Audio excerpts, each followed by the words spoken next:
Spider-Man Across the Spider-Verse. Let me just begin it. The best Spider-Man movie. And I say that, and I didn't even like all of it, but it still was the best Spider-Man movie. The strong parts were just too strong, bro. It was too strong. The movie started, it started with Gwen. When it started with Gwen, I was like, where are we going with this, bro? I didn't know how to feel about it because I don't even really remember the Into the Spider-Verse movie. The way, the way people feel about the Into the Spider-Verse movie is how I felt about this one. I didn't really get all the hype behind Into the Spider-Verse, but I didn't see that one in theaters, and I wasn't really a Marvel guy like I am now when I saw it. So maybe I just got to rewatch that movie. But then it got into her story. I was like, this is kind of fire, bro. It's crazy how every Spider-Man has the same story, but like it's kind of different, but it's kind of same. She was about to lose her. I can't wait to get into all this movie. So and then after she loses her father. Her father was an op. First of all, worst cop in the world. He automatically assumed that Spider-Gwen killed Peter, and that he was like, "Oh, I'm a killer." That's crazy. That's crazy. That's an L dad. I'm not gonna lie. Then they tried to give me the whole redemption arc. Oh, I'm gonna stop being a cop. I'm not with you anymore. I'm with Miles now. I'm with Miles. I'm leaving you for Miles. That's crazy. Not me, Gwen. Gwen's leaving you for Miles now. It doesn't matter. Or Hobie. Was she with Hobie? I don't know. I don't know what Gwen was on. L Caucasian parent. No facts though. He automatic, and then he gotta say, "Put your hands up." After you don't believe in your daughter, bro. That's crazy. And then we go to Miles. And then he's like late for a meeting. You know, casual Spider-Man thing. Spider-Man is always disappointing somebody in their family just because they're Spider-Man. It's like we get the trope, but this one, I feel like this movie, like, it did that perfectly, bro. Like, it had me feeling bad for Miles, bro. I was like, you're just gonna have to tell your parents. You're really just gonna have to tell your parents. So he's late and he's fighting this villain of the week, or so we thought. Villain of the week in the spot. I saw the man in the trailer. I saw him fighting him. I was like, this is an irrelevant villain, bro. We're gonna see him in the first scene and we're not seeing him again. Like, is this dude even in the comics? Like, we do not have to worry about this dude, the Spot, with a bunch of holes on his body. We're not worried about Hole Man doing anything of importance in this movie. Was I wrong? They did that on purpose. They know a lot of movies just start off with a villain and then we never see him again. It's not the main villain. They saw our expectations and they were like, we got you, bro. So we see his Spot. We see him fighting him. It was a good fight. We see him fighting him. And after he has him trapped. First of all, I don't even know the name of Miles' roommate, but if you rewatch that movie, he is the reason why this has all gone wrong. Miles tells him, hey, call somebody. Call the cops. There's a villain on the top of the building. He's like, oh, I don't want to be your guy in the seat, bro. I'm not asking you to be a dude from MCU Spider-Man. Just one call to the cops. Please. Spot had he had no badges at first. I'm not gonna lie. He did have no badges, bro.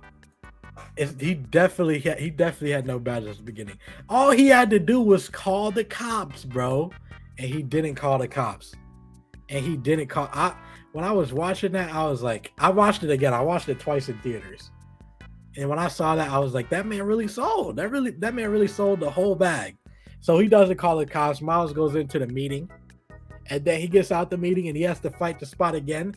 And then I swear, Miles' dad had some of the funniest lines that people in the theater were not laughing at like I was, bro. When Miles' dad was like, I think the Spot was like, you created me. And Miles' dad was like, yo, Spider-Man, why'd you create this guy? I started dying, bro. And nobody else found that funny, but that was hilarious to me. Like, what are you talking about? Get out of my... What's his name? His dad's name is something stupid too, but we don't gotta get into it.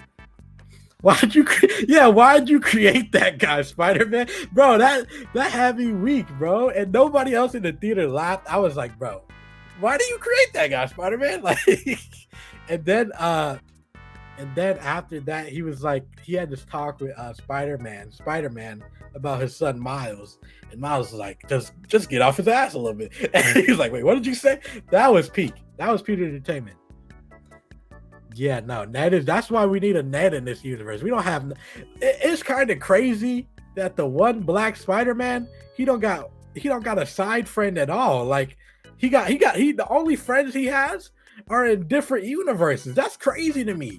Get him a hair. Well, don't give him a Harry, because then he'll turn on him. Give him a Ned. He don't even got an MJ in his universe or a Gwen. This is crazy to me. We need this Spider-Man to have a universe friend, bro. Like, what are we doing? Like, come on. You giving the one black Spider-Man no connections. That's what we need a Ned. But yeah, so he had the conversation with his dad. What happened after that? Oh, he had to get the cake. I definitely missed the spot. But I remember him, he had to get the cake. And the scene with his parents, that is okay. Yeah. He does have a black. They finally gave him a black queen. He did have a black. What's her name? I know it was voiced by Amandla. I know that's the voice, but I don't know. I don't remember her name. Yeah, no, she was tough, and there was some tension between them too. If you notice, Gwen pulled her away. I mean, Gwen pulled him away when he was trying to Riz. That was crazy to me. Let Miles Riz. You were with Hobie. Spider Bite. That's his. Okay, her name is Spider Bite. You were with Hobie, and I don't get to talk to this AI queen right here. Yeah, I heard that too. I heard that it was based off of that. Apparently, that dude is in the comics. I mean comics, but yeah, bro, no, he saw the movie. And yeah, so so Miles gets home with the cake, and he tries to act like he was there, but his dad gave the whole speech already and said, "Cheers to my son." And they get into an argument. The whole crowd hears it. Miles wants to tell him that he's Spider-Man, but the whole crowd is there. It's not the right time.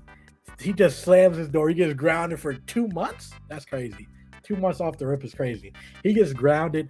At this point, I'm really feeling for Miles, bro. I'm like, bro, he does not deserve this. He's trying to do his best. How old is he? 15, 16? He just can't do everything, bro. They say Spider-Man can do both, but a lot of the time Spider-Man can. That's what this movie was trying to get across, bro. So he goes to his room, and then his dreams come into reality, bro. A hole comes in from the sky, and he sees Gwen, and she's like, I forget what she says. It's in the trailer, but I still forget it. But I know that man was peak excited, but peak worried too, because his room was all dirty. He had the book out. First of all, that is the peak of embarrassment, bro. He had the book out. She starts looking through it. All the drawings were of her, bro. If you notice, he put some things into the dresser. The first thing you should have put into the dresser was that book, because if she opens it, you're cooked, and you're cooked. I mean, she said, "I missed you too," but like, I felt like that was just a horrible way to start off, bro. Like, horrible way to start off. They go out, they explore. We realize that she's here because the Spot is back in this universe. Oh yeah, the Spot has his holes are multiversal. That's a crazy sentence, but that's the plot, bro. I'm not making that up. His holes are multiversal. We see him. We see, and and then they talk, That's the plot, bro. His holes are multiversal. So yeah, him and Gwen are talking on the top of the building, and she's like, Gwen falls for Miles in every universe. He tries to get closer, Riz. Then she's like, but it never works out. He moves away. But then he's like, hey, what does he say? He says some Riz. He says something Rizzy. Did I just say Rizzy? Oh my god, I might have to end the stream. He says something that I'm like, okay, he cooked there. And yeah, so that happened. And after that, we see Gwen introduce herself. We see Gwen leave. Miles follows, always following a white woman. Miles, I'll see how this is going, bro. Rizzy, yeah, no, that's a crazy thing. I shouldn't have said that. So yeah, he always following her. He goes invisible. He sees that the Spot has basically gave himself way more power than he should have. He should be beat by now. How do we let Spot get to this point, bro? How do we let Spot get to this point? And then Gwen says, yeah, L Bunny Hopper. Gwen says that she never seen Miles again because she kind of messed up the plan seeing Miles. She hops through the portal, and then Miles follows her, following the white woman, hops through the portal. At this point, I'm already sold on this movie wholeheartedly, and I didn't even get to the Spider-Man part. Like, that's how it's already really good. We go through the portal. We're in Mumbai. It's India, Manhattan. It's India and Manhattan combined. The whole thing is fire. I should have said this from the beginning. Animation is unmatched. They try to do some different things. Like in Gwen's universe, it's really colorful whenever they move. It's just all around the animation is amazing. They had this 14-year-old animate the Lego part of the movie. First of all, his resume is gonna be stacked. 14, and he animated my second favorite movie ever a little bit. That's crazy. But yeah, he hops through the portal there in India. Spot's there, and Gwen keeps mentioning this Hobie guy. We don't know who Hobie is, but it sounds like she was with Hobie. So we get to the I forget the name of the lab. But we get to the lab. Spot goes in the lab. He makes a portal. He makes a barricade. Hobie we're introduced to smashing the barricade that Miles was just sitting there waiting for 5 minutes for. And Gwen's like, Hobie! At this point, if I'm Miles, I gotta fight Hobie at some point. I gotta fight him. But anyway, we introduce the Hobie. We're fighting Spot. We fail. Golly. Three Spider-Men get washed by a whole man? I can't go back to the Spider-Man convention if I get watched by a dude named Whole Man, the Spot. Like, I can't do it. He shows Miles his future, but Miles doesn't know that it's his future yet. So he's just like, what is that, bro? Like, get out of here, bro. So then that happens. Then a canon event get backed up by SpongeBob is Whole Man. That is crazy. So yeah, they get packed up by SpongeBob. Then a canon event is about to happen. Miles stops it. First watch, I'm like, that's amazing, Miles. You did what Spider-Man do. You saved somebody. So, I don't even think second of it. Then you see the whole universe of Mumbai has a black hole in it. I'm like, well, that's weird. I don't know why that happened. But we see that some of the Spider-Woman voiced by Issa Rae, she's mad. She's mad at Miles. I'm like, he saved the day. Did you not just see that? I mean, I know that we lost Spot, and that's bad. He's a multiversal villain now. But come on, bro. So we see that. We go back to we get to see the Spider-Man convention. That's what I'm gonna call it. It's Spider-Man 2099. But yeah, we see all the people in the Spider-Man convention. And I'm gonna be real. This movie was so good that I don't even really care about seeing all the Spider-Man. Like, it's cool, but like, they marketed it, and like, I didn't even really need it. This movie was so good. I mean, I saw Donald Glover. That was cool. We always got to shout him out. He's low-key the reason why we have Miles Morales. So like, give it up to him. We see his Black Queen. Spider Bite? We see his Black Queen, the AI Black Queen. And then we see this man Miguel. We've been seeing Miguel throughout the whole movie, and they've been alluding to he's a bad guy. Miles is like, a vampire, a good guy? That's not real. And then we get the plot. We basically get the plot of the movie, why the conflict. You can't stop canon events. That's not a good thing. The multiverse can collapse on itself if that happens. Miguel tried it, and it looked like he lost the whole universe, bro. And I'm like, okay. It's kind of crazy because it's like, you want Spider-Man not to Spider-Man. You want Spider-Man not to, like, what are we doing, bro? And so we hear that Miles' canon event is happening in 2 days. And it's the death of his father. And then my man Miguel tries to lock him up. Miguel, you expect me to stay here? And all the Spider-Men are agreeing, like, you have to stay. You gotta let your... What? 2 days my dad's getting packed? And you want me to stay here? No, bro. No, bro. No, bro. Like Miles said, too many people trying to tell me my story. Nah. Come on, bro. So when he got out, I'm like, yes, let's go. Hobie's like, yes, let's go. Hobie came in clutch. I'm not gonna lie. I know I said I would have fought him. Fighting over a white woman is crazy, but I still would have did it. That's Haley Steinfeld. Fighting. So he came in clutch multiple times in this movie. This is not the only time he came clutch. And then he quit. Realest Spider-Man there is for quitting right there on the spot. I can't even lie, bro. Realest Spider-Man there is. He quit right there, and nobody else was with him. Gwen was kind of like, we shouldn't do this, but like, come on, bro. So they go on every Spider-Man in existence except Tom and Toby and Andrew, of course, are chasing him throughout the whole building, throughout the whole New York, future New York. And Miles gets to the top.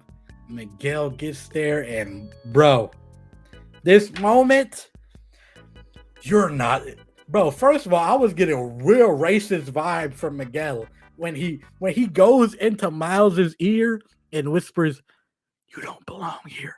That was crazy. I don't belong here. That's crazy, Miguel. What do you mean by that? You see all these other Spider-Man, and then we get the whole story of how Miles shouldn't even be Spider-Man.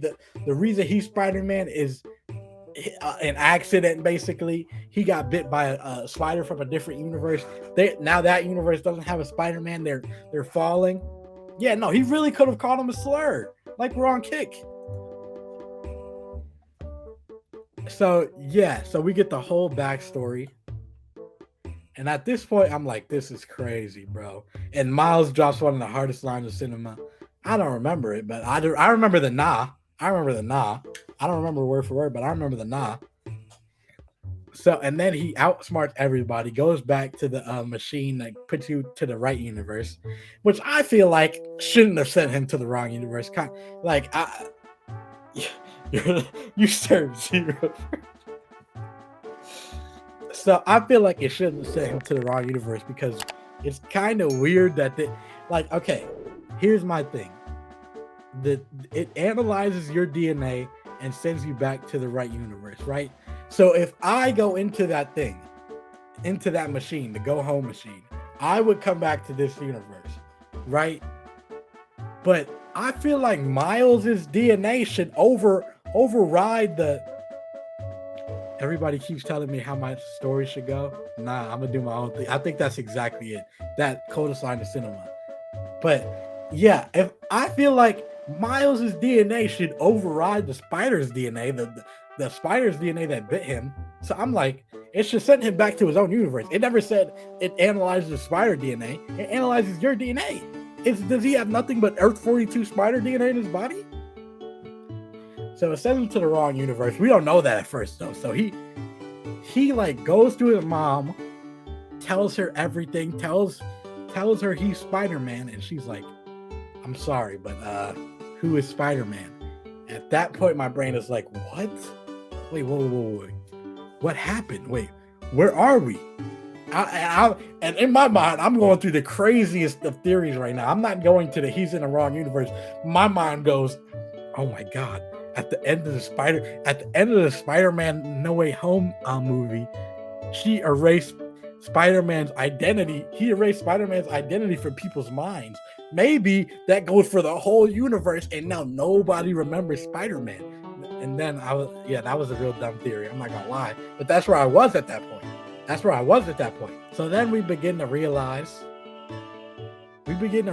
that he's in the wrong universe. We noticed that when Uncle Aaron comes in, I knew he was up to no good as soon as he was like, "Yo, we gotta go." I'm like, "Oh, this Miles in this universe, he's on timing. He's on BT. He's on bad timing, bro." So as soon as I hear that, I'm like, "Oh God!" And then no, see, I forgot the moment that he glitches, bro. Oh my God. oh my god, peak cinema at that point. He glitches and he's like, oh my god. And then Uncle Aaron comes in. Two back-to-back crazy things to happen. But then they go up. Miles gets knocked. Boom. Boom. We see Gwen making a team to go get Miles. She notices that Miles is in the wrong universe, so we see her get a team to go get Miles. And then boom. We get it revealed that Miles is the Prowler in this universe. And then the movie ends, bro. Now, this is my biggest critique of the movie, that it ends. And here's why. Okay, so going into this, people name Aaron being an L, man. It's just so crazy. That's so crazy. So, here's my problem with the ending of Across the Spider-Verse. Going into the movie, I had heard that it was going to be a part 1, maybe like 5 months before. So like, I kind of forgot. I'm not going to lie. And then, oh my God. And then, so it ends and it says it flashes to be continued. I was just like, especially first watch, I was in the theater like, no way. That's not how you end it, bro. Because like, literally, this is the first time I ever watched a movie, and I was like, this could legitimately be better than my favorite movie of all time. And I feel like if it had a stronger ending, it definitely would be my favorite movie of all time. But so I see it, and I'm like, no, that's not how it ends. Second watch, I'm okay because I know what's happening. But first watch, oh my God, that kind of took the heart out of it for me. And I saw my friend Unlucky Dreamer. Let me shout him out real quick. Let me pull up his tweet too. So his tweet was, to anyone putting down Across the Spider-Verse because it's a part 1, I hope Endgame is above Infinity War in their MCU list. And my response is false equivalency, and he ratioed me. That's crazy. Here's my thing. And the crazy thing is, as soon as the movie ended and I saw that, the first thing I thought of was Infinity War, which is my favorite movie of all time. It's kind of crazy that my number 1 and 2 are part 1s of like movies. My favorite, but you know, just a weird coincidence. So I'm like, I can't defend across this movie's ending. I really can't. And it doesn't compare to Infinity War at all. Infinity War ended like a movie ends. Across the Spider-Verse ended like an episode ends. I'm sorry, I have to. And again, this is my second favorite movie of all time. I could get off one critique of the movie. I feel like this movie didn't end like a movie. It ended like, I understand a cliffhanger, but I feel like the cliffhanger was just literally in the middle of something. Whereas to Infinity War, the snap happened, people get dusted. Oh my God, movie ends. While I feel that the cliffhanger was strong in this movie, I don't know, man. I don't know. Because at the end of the day, do we really think that other Miles is going to have that much importance to the next story? Maybe it is. Maybe I'm wrong. But I don't think, I'm not invested in other Miles as I am about, are the Avengers coming back? They just got snapped and turned into dust, bro. So I feel like that really is a false equivalency. I'm not coming for the movie for being a part 1. That's not why. I feel like people don't understand why people don't like the ending. It's not because it's a part 1. It's the way that they did the part 1.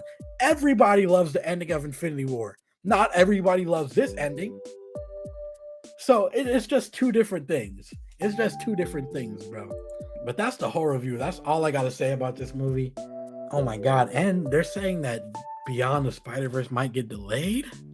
See, and that makes me even have more of a problem with the movie, bro. The ending, not the movie, but the ending, bro. They're saying that it might get delayed.